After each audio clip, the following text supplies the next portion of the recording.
Pengen mulai berinvestasi tapi masih bingung antara returnnya dan juga resikonya. Nah, di video kali ini kita akan bandingin investasi berdasarkan return dan juga resikonya.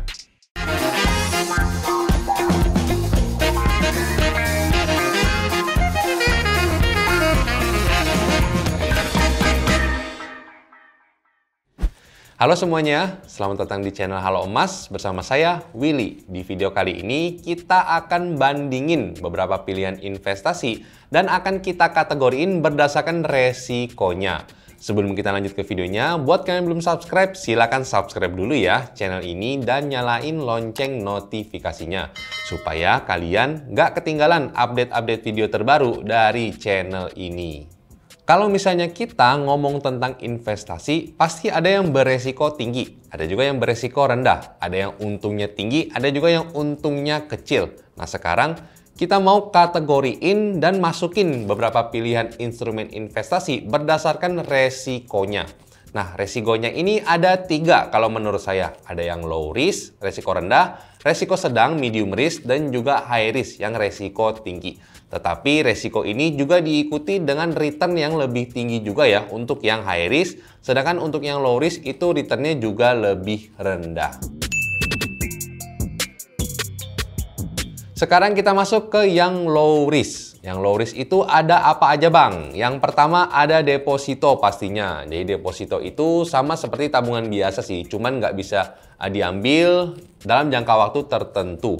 Untuk yang deposito ini biasanya sekarang ini di 3-4%. Itu berdasarkan info yang saya dapetin ya.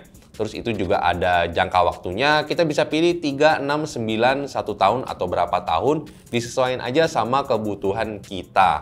Jadi kalau misalnya kalian tertarik untuk deposito, kalian bisa hubungin bank yang tempat kalian nabung. Di situ rata-rata dari bank itu nyediain produk deposito.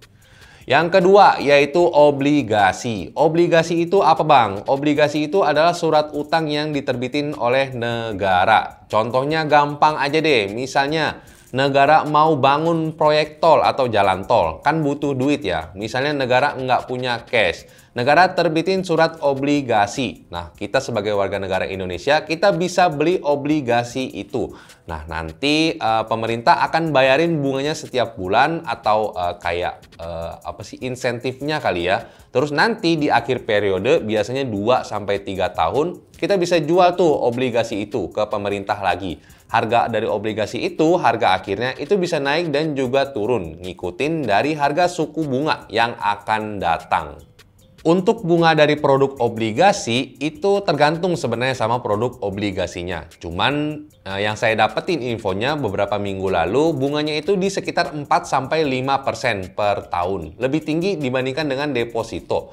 Karena resikonya juga lebih tinggi ya. Harga dari obligasi itu juga bisa turun mengikuti dari harga suku bunga yang akan datang. Yang ketiga yaitu reksadana pendapatan tetap. Namanya aja udah pendapatan tetap. Artinya reksadana ini lebih banyak porsinya itu investasi di obligasi. Itulah yang membuat reksadana pendapatan tetap ini tetap low risk ya, rendah resiko. Yang keempat yaitu adalah emas. Emas udah terkenal sebagai instrumen investasi yang safe haven. Artinya adalah di saat harga-harga instrumen investasi lain pada turun, emas bisa naik. Terbukti dari awal-awal corona tahun kemarin, di mana harga IHSG dan juga properti yang turun ya atau stagnan, harga emas cenderung naik. Inilah yang membuat emas diminati untuk diinvestasi oleh banyak orang. Nah, sekarang kita masuk ke investasi yang medium risk, resiko sedang. Bedanya dengan investasi yang resiko rendah tadi, resiko yang medium risk ini lebih tinggi resikonya, tapi juga untungnya lebih besar ya dibandingkan dengan yang low risk tadi. Yang pertama itu contohnya adalah properti. Sebenarnya kalau misalnya kita lihat dari harga properti ini, harganya aja ya, properti ini bisa dikategoriin sebagai investasi yang low risk. Tetapi kalau menurut saya pribadi, properti punya satu kelemahan, yaitu susah jualnya. Nggak gampang jual properti. Apalagi kalau misalnya kita BU ya, sepenglihatan saya, ada teman saya yang bahkan jual properti sampai rugi 30 bahkan 40% dari harga pasarannya. Itu supaya cepat jualnya. Jadi itulah kenapa saya taruh properti ini di resiko sedang. Yang kedua yaitu reksadana pasar modal. Beda dengan yang tadi ya, reksadana pendapatan tetap. Untuk yang reksadana pasar modal sendiri, instrumen investasinya itu lebih banyak di saham. Proporsinya lebih banyak investasi di saham dibandingkan dengan obligasi dan juga deposito. Inilah yang membuat walaupun sama namanya reksadana, tetapi resikonya juga beda ya. Dan yang pasti returnnya atau untungnya juga bakalan beda. Yang ketiga yaitu adalah saham blue chip. Saham blue chip maksudnya apa bang? Saham blue chip maksudnya adalah saham-saham perusahaan dari perusahaan yang udah terkenal, yang udah menjadi market leader dari produknya mereka. Contoh gampangnya Unilever. Siapa sih yang nggak tahu Unilever? Terus juga BCA. Itu siapa sih juga ya yang nggak tahu BCA? Mungkin lebih dari 50% dari kita pakai bank BCA. Terus juga ada Astra juga, terus juga ada Indofood. Nah ini adalah contoh-contoh saham blue chip yang resikonya itu sedang, bukan resiko tinggi. Sekarang kita masuk ke yang high risk, resiko tinggi. Nah ini investasi ini punya resiko yang tinggi banget. Dan juga returnnya pasti lebih tinggi juga ya dibandingkan dengan dua tadi. Nah contohnya itu satu adalah saham. Nah ini beda dengan saham blue chip tadi ya. Ini adalah saham-saham perusahaan biasa atau mungkin saham gorengan. Nah perusahaan dengan saham gorengan ini bahkan kadang-kadang kita mau investasi juga nggak tahu perusahaannya kayak gimana. Kita cuma lihat grafiknya aja. Yang penting grafiknya bagus atau menunjukkan sinyal-sinyal yang bagus, kita beli deh tanpa tahu perusahaannya. Nah menurut saya ini resikonya tinggi banget sih. Bisa naiknya juga bisa banyak, tapi turunnya juga bisa banyak. Yang kedua adalah cryptocurrency. Ini lagi gempar-gempar nih ya, baru-baru ini. Banyak juga beberapa platform yang sekarang nawarin investasi cryptocurrency. Dan juga banyak investor-investor yang nyobain untuk invest di cryptocurrency. Cryptocurrency udah banyak banget jumlah koinnya. Dan salah satu yang terkenal adalah Bitcoin. Harganya itu gila banget. Kalian bisa cek harganya di Google deh. Kalian cek aja harga Bitcoin. Harganya tuh bener-bener naiknya fantastis banget ya. Bener-bener high risk dan juga high return. Walaupun memang beberapa waktu lalu kayak banyak berita-berita yang menyatakan bahwa kehilangan uang karena investasi di Bitcoin. Kehilangan atau kekurangan, bukan kekurangan sih, lebih ke rugi banyak terus gara-gara investasi Bitcoin. Jadi ya Bitcoin ini adalah salah satu investasi yang very high risk dan juga very high return.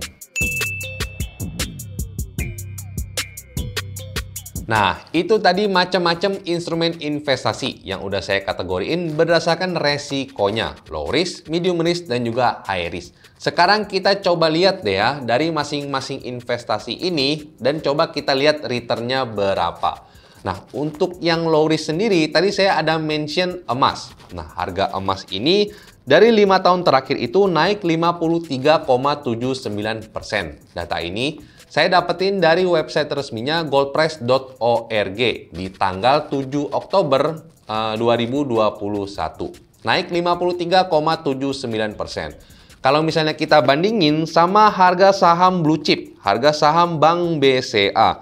5 tahun terakhir itu harga saham BCA di 15.800. Hari ini harganya 35.775, naik 126% dibandingkan dengan 5 tahun lalu. Lebih tinggi kan kenaikannya dibandingkan dengan emas, tapi jangan puas dulu sampai situ. Kita coba cek yang high risk, yang investasi high risk-nya. Untuk yang high risk, ini saya pakai Bitcoin. Harga Bitcoin 5 tahun terakhir itu kalau dibandingin sama sekarang naik 9.200%. Artinya 92 kali lipat lebih tinggi dibandingkan dengan harga 5 tahun terakhir. Kalau kayak BCA cuma 2 kali lipat lebih. Kalau yang harga emas cuma setengah kali lipat lebih. Harga Bitcoin naik 92 kali lipat. Artinya kalau misalnya kita punya duit 1 miliar, Di 2016, hari ini udah 92 miliar sekitarannya. Jadi emang bener-bener investasi Bitcoin ini adalah investasi yang high risk dan juga high return. Kesimpulannya, kalau misalnya kita ngomongin investasi, jangan gampang teriming-iming atau diiming-imingin untuk investasi yang cuannya gede. Cuannya gede itu juga diiringi dengan resiko yang gede juga. Jadi balance lah ya. Nggak ada investasi yang bisa cuan banyak tanpa resiko tinggi. Nah itu nggak mungkin banget. Semakin tinggi return pasti juga akan semakin tinggi resiko. Semakin tinggi untungnya, yang dipertaruhin itu juga akan semakin banyak. Nah, jadi pilihlah instrumen investasi yang cocok untuk kalian dan juga selalu diversifikasi aset kalian menjadi beberapa pilihan instrumen investasi ya. Misalnya, kalian mau yang low risk, main emas 30%, terus kalian mau saham blue chip misalnya sekitar 50%, terus sisanya 20%, kalian bisa main Bitcoin. Nah, jadi kalau misalnya terjadi apa-apa nih dengan yang Bitcoin ini, dengan yang high risk ini, kalian cuma kehilangan 20% aja dari total aset kalian. Jadi nggak terlalu sakit-sakit amat lah ya, dibandingin kalau misalnya kita taruh 100% di Bitcoin. Nah, jadi gimana guys? Setelah kalian nonton video ini, apa pilihan investasi kalian? Apa profil resiko untuk investasi kalian? Share pilihan kalian di kolom komentar ya.